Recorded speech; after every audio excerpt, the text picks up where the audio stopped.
to uphold all these things, these dikes, these electrical system, all of these things need truth, need people who are honest and straightforward to hold them. So if nobody is manifesting logos at all, then the world is going to eat us. It's going to eat us by breaking apart, by the house falling down, by it's actually going to fall apart. Like it's so that's the best way I can maybe explain that. I hope that makes sense. All right. So Keenan Wang asks, how does the idea of sins of the left hand and the right hand relate to the idea that each of us has an angel of the right hand and an angel of the left hand? Smart guy. Angel of the right hand and an angel of the left hand. Smart guy, Keenan. In particular, what is the purpose of the angel of the left hand?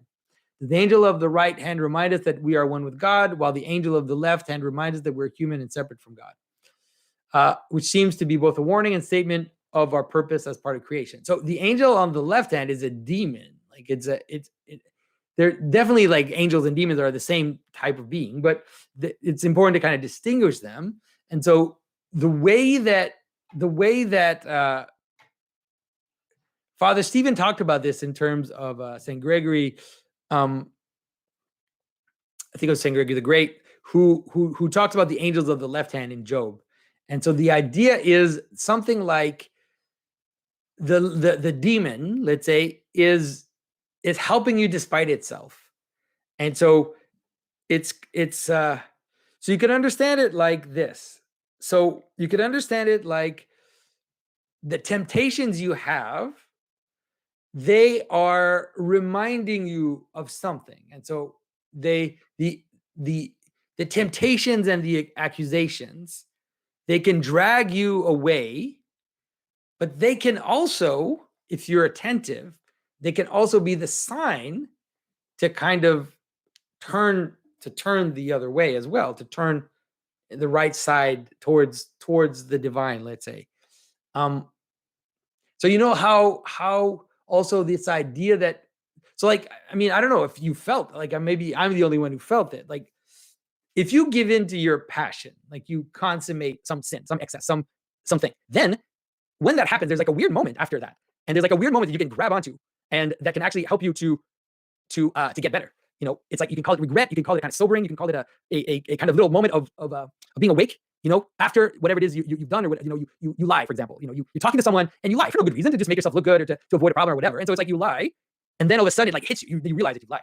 And that little moment, like that can actually be like a moment of salvation. If you grab it, if you catch it and you hold on to it, it can be of great use to you. And so I think in that sense, that's what the demon on the moment after that. And there's like a weird moment that you can grab onto, and that can actually help you to get better.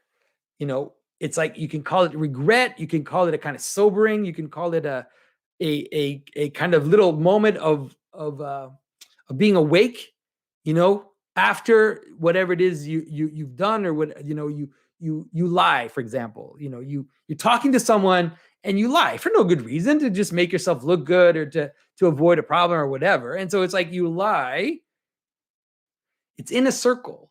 So you can understand it as just pure duality, but it's not pure duality, because it's actually united together in a circular shape. So the unity of the yin yang symbol appears in its circular form, and then within that unity, it's like in the world there is both identity and change, or identity, the unity and multiplicity, or identity and dynamism, let's say. And so the way that Christians seem to want to deal with that is to basically put them up all the way into God in an infinite matter, in a way that is not completely resolved in language. It's not completely resolved in thinking and in logos, like in logic, let's say. And so it doesn't. Like there definitely is a sense of dynamism in the Trinity, but there's also a sense of perfect, unity, let's say, in God. Who have a problem with what's going on, or are doubtful about the vaccine, or doubtful about what's happening. It's about trust. It's not about like thinking that medicine works or not, or that vaccine works or not. It's about trusting those that have power and authority, and therefore giving myself to them. And so if you want to be healed, then you have to trust Christ. Like you're not going to follow Christ. You're not going to try to be like him if you don't trust him. You have to first trust. Did you just say trust in the vaccine is like trust in Christ, Mr. Pageau?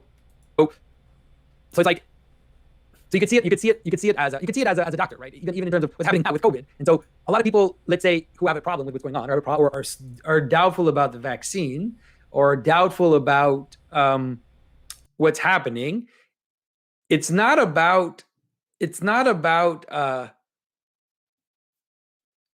it's about trust. It's not about like thinking that medicine works or not, or that vaccine works or not. It's about trusting those that have power and authority, and therefore giving myself to them.